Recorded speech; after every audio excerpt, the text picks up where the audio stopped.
Daddy Mac. Dan's 30 years got our way, trading life and markets every day. Rusty's chained to the mines, digging deep day by day. But when Option Omega releases new features, he's free to come out and play option.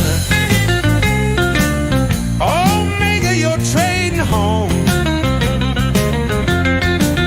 where every move makes you feel less alone.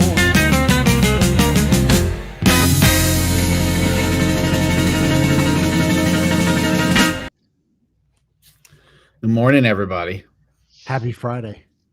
Live from different locations. Dan is taking a much-deserved day off, but fear not, we've got the new Dan, the second best option educator in our bunch, Rusty Mormon. Oh, that's no way. Zero chance of that.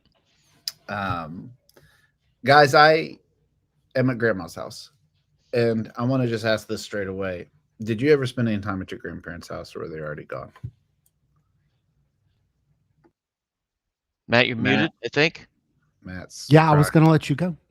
I spent a little bit. I spent a lot. So both my parents lived in Southwest Indiana, or both my grandparents lived in Southwest Indiana, pretty close to each other, about 10 minutes apart across the city. And so we would go down, we'd travel from Indy down to Evansville, 5-6 times a year.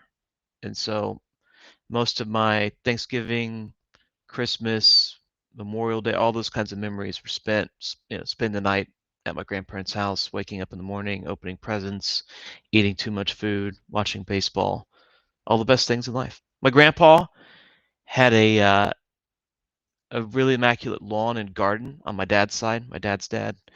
And I remember we would play, gosh, what's the name of that game where you have a mallet and you hit the little ball? Oh, it's like croquet. We played croquet on his immaculate lawn, and then he had a pool that he would. Troy died. Okay, we're gonna keep going with the show.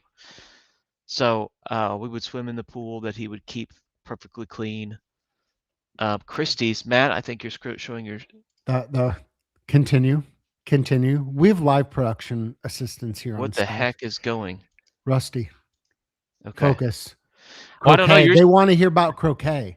They want to hear about the croquet, man. I have no idea what's happening. Who is showing a desk? Whose screen was that? The croquet. Back to the croquet. I'm so confused. Listen, Dan leaves and the whole thing falls apart, apparently. Dan was doing the production. Listen, I'm live from Grandma's house. Matt, you spent some time at your grandparents'? A little bit. A lot of my family's from the northern Midwest, so I have family in Wisconsin, and I spent some time with them there. All my grandparents are gone, and I remember driving to Wisconsin and spending time with them. But I also remember just being sick in the car constantly because I ate so much cheese. I remember my parents. The cheese is what got you. I remember my parents stopping to get prune juice and making me do jumping jacks to give you an idea. But listen, there's still relatives in Wisconsin who run like relatives farther out on the tree that run like cheese factories, cheese shops, all that stuff. So it's in my blood. It's in my blood. So Troy, what about you? Well, I was just to say, I'm live at Grandma's house, and it looks like, yeah, come on over. It's fun.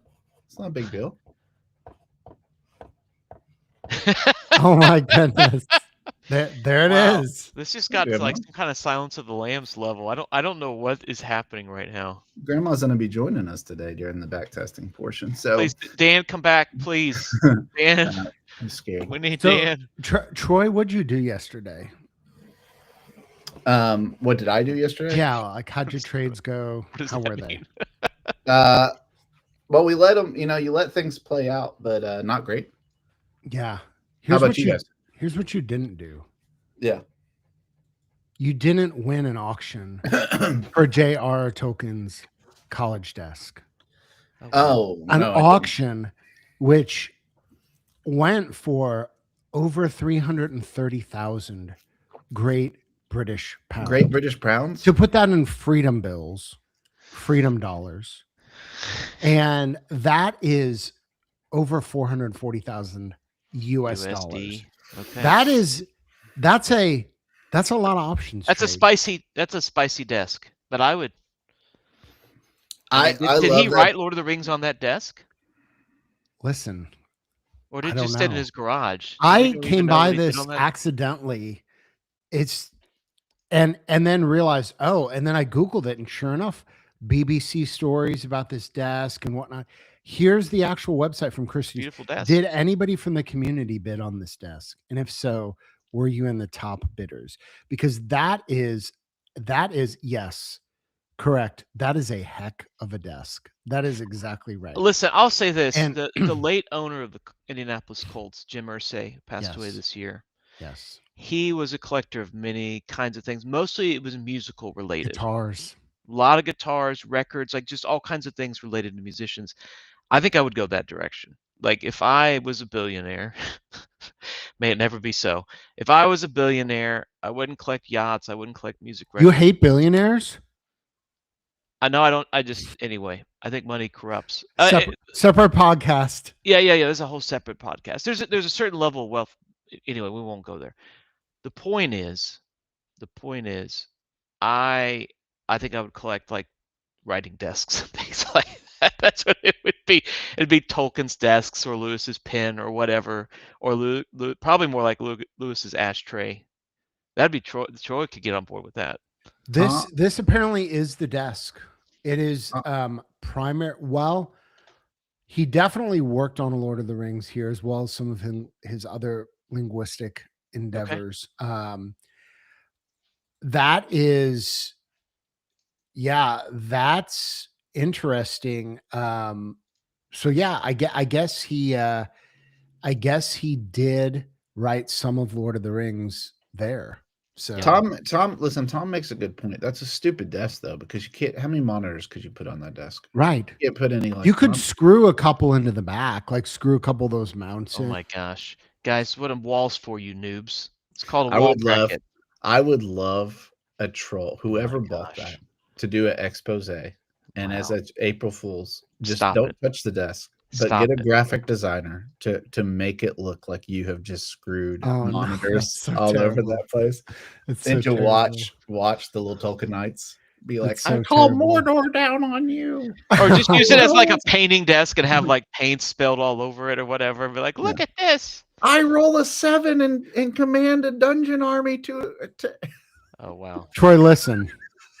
We're going to have a reckoning during the next company meeting about this comment. We are. Yeah.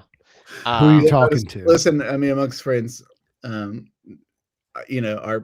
options paternal influence, Dan is gone, so the kids are going to play a little bit today. It's a long chaos day. It's a long-standing joke that I like. These two above me on the video, they are smarter than me, but they're also I don't know, fellas, how would you describe it?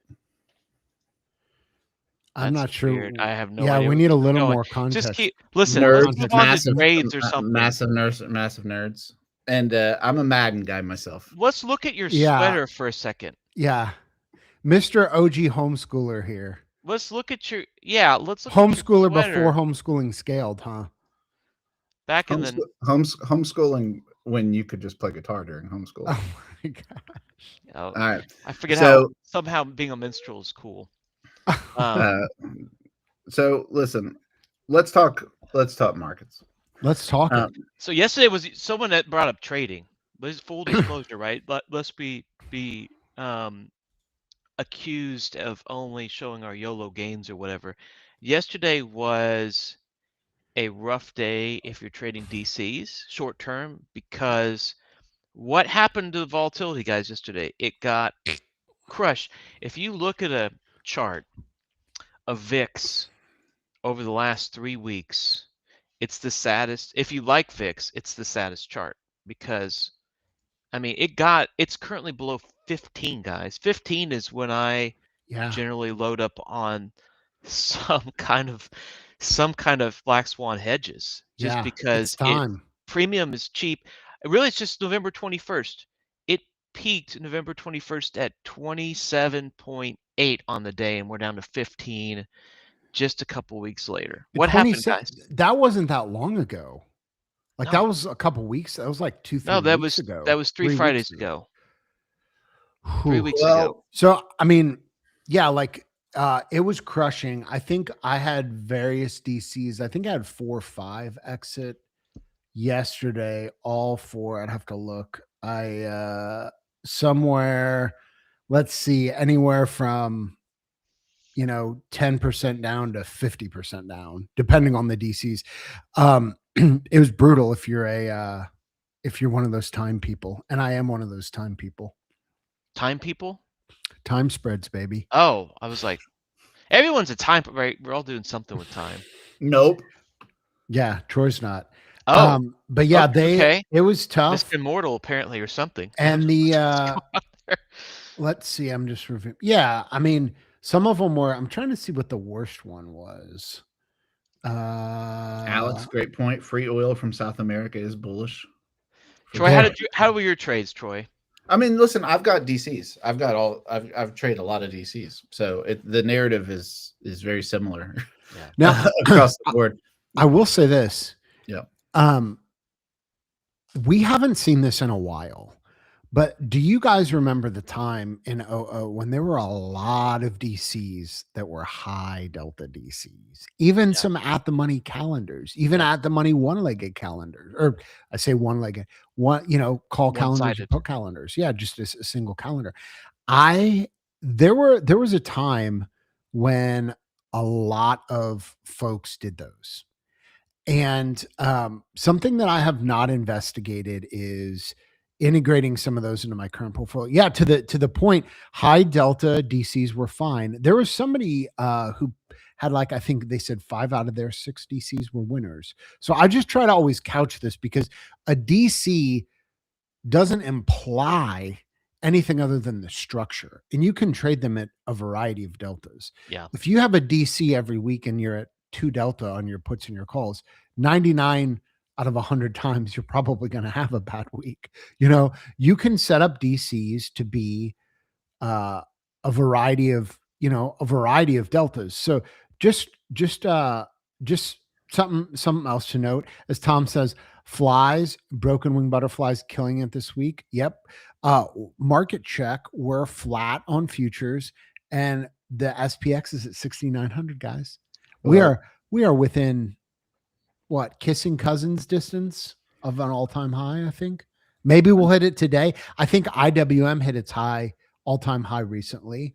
Qs, no, I think, but SPX, happy times are here again. Well, let's look at a non-DC.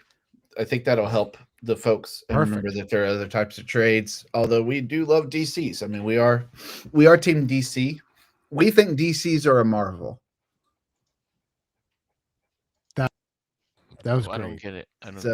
Marvel DC. Marvel DC. Huh? And I'm the nerd? You're here talking about comic books and I'm the nerd? Get out of here. That's correct. Get your sweater out of here. What is a time spread? A time spread is another way of saying a spread where not all the legs are on the same expiration. So a calendar, a diagonal, double calendar, double diagonal, hybrid. There's lots of different things. Yeah. I don't know if Tom's being facetious or not. Going 15 at VIX under 15, wonderful time to short VIG. maybe not. I don't know. This has been the absolute bottom tick for a while now. Yeah. So we'll see.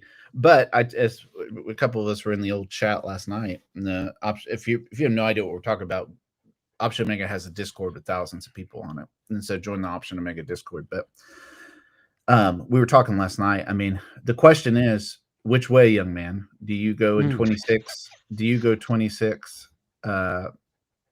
2017, where vol we could be half of what we are right now. 80% of what we are right now. Get down to like single digits. Single digit VIX. Oh. or is this more, or is this kind of the most recent regime holds where this is the bottom? Time will tell. But I mean, the next one to watch obviously is low 14s and then 13 and then 12 historically. Listen, I've been trading time spreads for a while now. 12s, I have never had any trouble loading the boat with 12 VIX for time spreads that are longer in duration. And the way you have to do that with VIX is go longer in duration. When Dan's talked about the best weeks, some of the best weeks he's ever had for calendars are in low VIX, because if you truly have no movement and your short vol just bakes off, then that's one of the win conditions. But, you know, again, deltas matter, expirations matter. There's a lot of flavors to this rainbow. If you might assume when we're talking about DCs that we're talking about, you know, 20 delta or 25 delta. Not everybody's trading those. There's a lot of different ways to do them. Troy, when you talk about longer duration, can you give a couple examples of some structures that you would consider in that range for like 12 VIX, 11 VIX, whatever? I think 923s we've talked about, something like that. I think you could even go, depending on what you do. I mean, you have to, it's more expensive, so recognize that. But I think you could do, 1429 stuff that's like 2 weeks between the spread, but the duration is longer. And so you could also test. I mean, here's the thing: you can go in the 2017 right now and test 30-60 DCs. I mean, DCs, Option Omega allowed people to realize that you can go a lot shorter term on DCs, and the backtesting tool kind of proved that. But historically, DCs 30-60 right now seems like that would be insane. That was bread and butter, 6 years ago. So it's not out of the question, that you do that. So listen, we could talk about DCs all day, and sometimes we do. But I want to continue a discussion yesterday that we had about a SPY EMA, and I'm going to share that real quick. I shared this yesterday, and I said, please improve upon it. And people came to the rescue, and they did. But real quick, just to review, this is a SPY EMA. And so it's the ability basically to trade a spread in a small account. Okay. And you're getting out early. You could probably test to even get this out even earlier. But you are risking, about $450 to make, $50 to $60. Well, you think that's a terrible, trade-off. Well, that's what credit selling is. welcome to credit selling. So it is what it is. But this is based on actually an infomercial for you to not sell premium. Is this what this is? This is our turnaround inductively to go back to DCs. So this opens at the 30-minute. Basically, the 30-minute EMA is above it. Above the 30-minute EMA. And when the VIX overnight has opened up 0.01, basically. So any overnight VIX up move, and we're above the 30-minute EMA, is kind of the recipe for this. I sent this out yesterday. I said, Research Army, improve upon it. And Research Army did improve upon it. So I give you now Sujaku. Shout out one of the admirals, one of the lieutenants in the Research Army came through. This is a 50-minute EMA. Interesting. So and the times, the other one had earlier entry possibilities, I think. Yes. He found the time for a little bit. You adjust the time to kind of midday a little bit. Okay. So let's just talk about this for a second, because I think automation has made things so easy that people sometimes trade strategies and then you ask them why they do something and there's not a great answer. Like, it's almost as if they don't know. And so let's talk about what's the thesis. Can we break down these changes? Because am I right that there's only 2 changes? it's a longer EMA, and he changed the time a little bit later, made the window narrower. So if you see a longer EMA and a little bit narrow over an entry window, what would you kind of say the thesis? Like, what are you trying to accomplish with those changes, rather than just picking numbers and trying to find a calculator, an optimizer? You have no idea why it works, but it works. What works about this? I don't know. Help me. I mean, I would be interested in what Sajeku would say. My thought is, because you're doing a longer EMA, you're just looking for a more sustained signal. And that also, the fact that you're doing it a little bit later, instead of doing it right at open, that's the same thing. You're looking for a more sustained signal. So this makes a lot of sense to me because it's a more sustained signal. Well, also, if you do it later in the day, right? Let's just pure math, right? I mean, 50 minutes, if you do it early in the day, it's going to use the pre-market EMA, right? It's going to continue from that pre-market signal. So by starting at 1025, right, what you're saying is that you're going to try to eliminate the pre-market noise. Maybe that's part of it as well. Exactly. That's exactly where I was going with that. That this is I look at this and say, oh, this is a better test because it's using a more valid signal.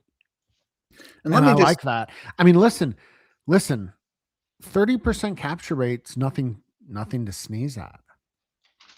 You know, let me just say,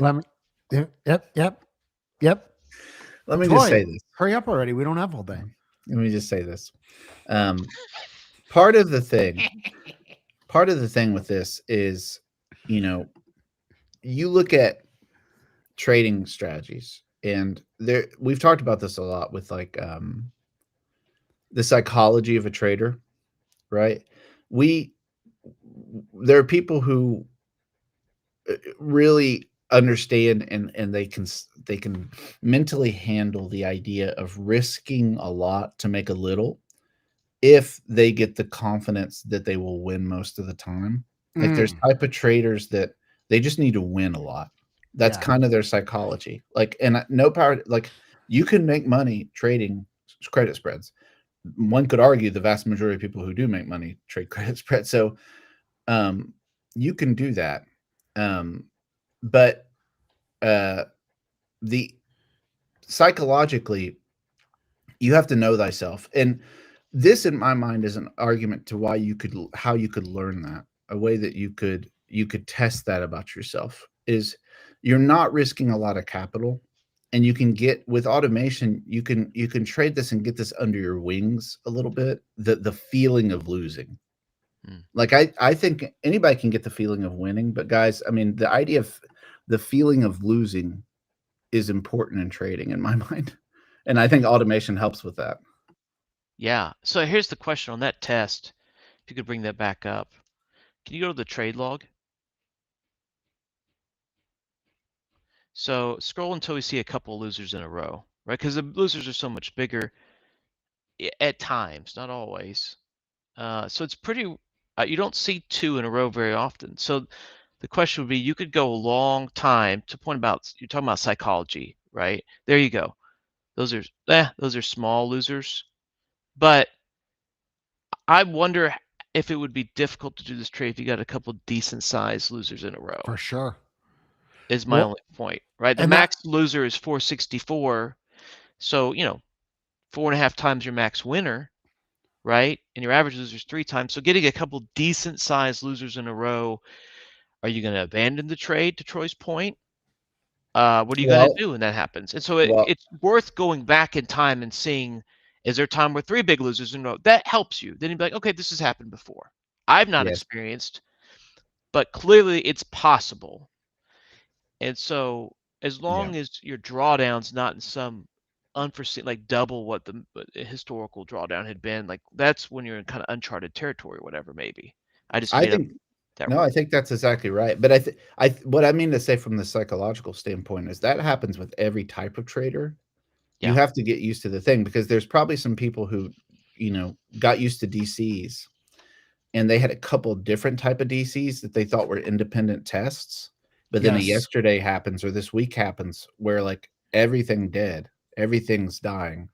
And you have to, so it's independent of whether it's a good trade or bad trade. It's the idea of how much pain can you handle according to your sizing. And that's the beauty of the small account challenge in my mind, is to say, get used to losing. Yep. And maybe even get used to losing a kind that makes you uncomfortable, but it doesn't break you. It's a mental game more than anything like that. Yeah, it's a muscle to build. The difficult thing about getting used to losing with that is that it has an 83% win rate. So it actually, I would argue that sort of trade doesn't get you used to losing. It actually probably gets you used to winning a lot, because you're winning. I mean, you look at that, it was hard to even find 2 losses in a row. Yes. And so getting used to lose, like DCs, I get better at getting used to losing, because you win if depending on how the DC structure. Okay, so there's a big dependency there, but most of my DCs have around a 60% win rate, thereabouts. And so you're used to losing all the time. Like you just put it back on, you put a bunch of them on, you're taking them off. That's an easier muscle to build. I'm just gonna posit that it's gonna be really hard to get used to losing when you're winning 80-something% of the time. I love that. I agree 100%. One of my goals for the new year is find more trades with low win rates and positive expectancies. And the thing is, those are generally going to be a debit trade. And what I'm realizing, and I knew this before, but there's a lot of people who don't even know that debit trades exist. I did something I never do. I posted on Facebook.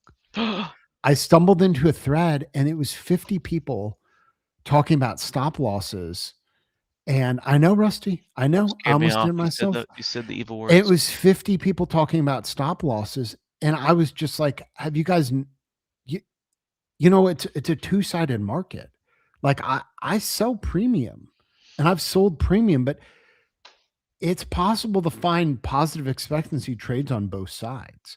So, a question, what is the difference between capture rate and win percentage? Well, let's pull this back up. Win percentage is simply how often the trade wins versus how much it loses. And capture rate, we're selling premium. It's the percent of premium that is captured. So they are two different things. And a distinction there, since you're talking about debit trades. A debit trade's capture rate is basically just a pure ROC, right? So I mean, there's no margin requirement. That's right. You can have a debit trade that hasn't, like a diagonal could be if you have a credit diagonal, or let's say where the shorts are closer in, it's going to cost you a little more than the debit. But in general, if you're doing a pure DC or a RIC or just buying, puts or calls, then the capture rate is going to be pure return on capital. That's very different for credit selling. Like this one has 30% of the premium that you sell is captured. That's not a return on capital because you have a margin requirement, because there's it's a credit spread. That's right. This is a great point. And so, yeah, I think it's super interesting talking about getting used to what. Did he turn into a robot, Troy? Yes, he did. Matt, I think you're yes, he did. I think a bird ate your wires. Go ahead. Weirdly enough, I think it was a great point. Like from what I could gather of it, based on like reading computer languages, I think the language you were speaking wisdom. Yeah. Yeah. Well, that's Matt. Get connected. We miss you. Grandma wants to see you. Let me do one more thing real quick. That was the SPY 50-minute AMA. Shout out Sajeku. I mean, really, these guys and girls, like, they really try to improve upon stuff. Stephen V is one of the admirals, one of the lieutenants. So to the point about exit fees and slippage, you can play with that. It's got $1 opening fees. So there are brokers that charge you just to enter and not exit. So that's the way it's set up right now is a totally legitimate thing. You can add exit slippage if you want. I would. Yes. But yeah, the fees are totally legit as it is. If I was going to set this up, I would probably trade this in a low cost broker and I'd put 15 cents in for opening fee, closing fee, and I'd probably use maybe a cent for entry and 2 cents for exit. But they're going to be close. If you run this test with a different iteration, you'll see the concept is there. Final thing I'll show this. This is the SPY 50-minute EMA. And this is if you run it with Qs. So a little bit of variation, a little bit better return. A little more spice. Oh, I like that. A little bit more spice too. And the reason for that simply is Qs are, you think, I mean, and it's true that like Qs are the market, like largely. Like SPY is driven by Qs, quite often. There are times, however, where it's not, and the Qs outperform SPY.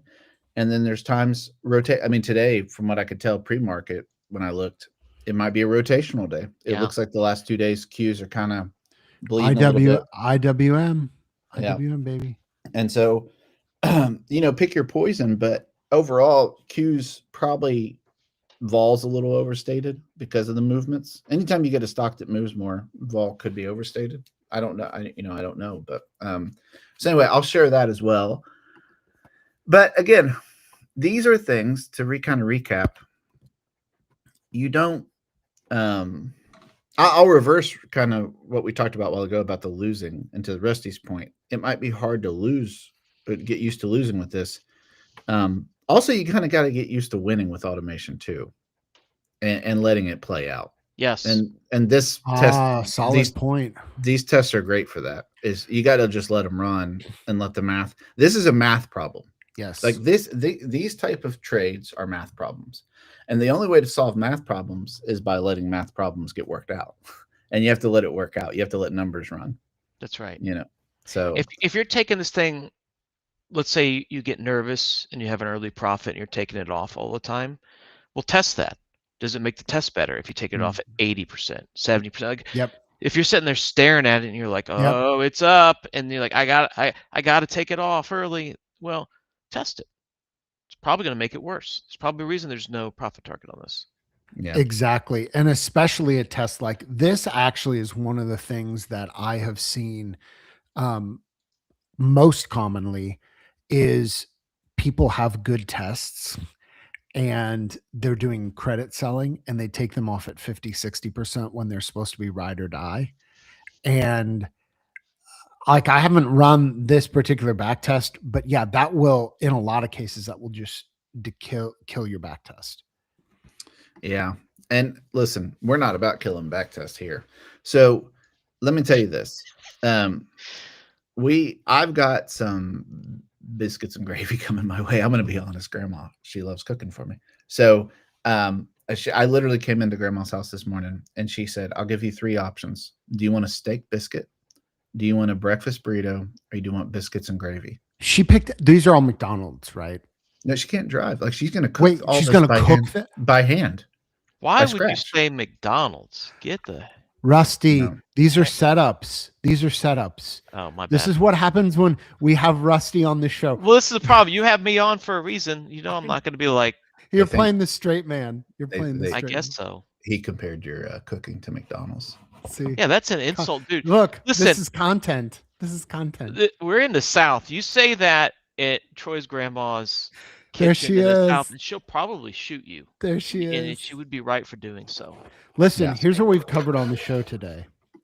In addition to Lord of the Rings desks and Grandma Barbie, we actually covered the very serious topics of EMAs, Qs and SPY, slippage.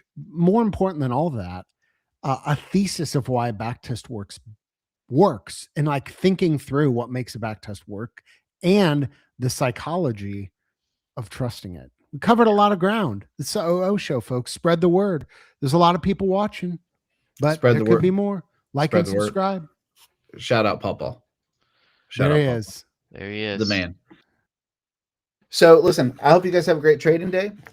We are excited to announce some stuff that we talked about yesterday. We are growing the team, and we'll talk more about that next year, early next year. So we got some fun stuff in the hopper. Onward and upward, as a dear friend of Rusty and I used to say all the time. Onward and upward.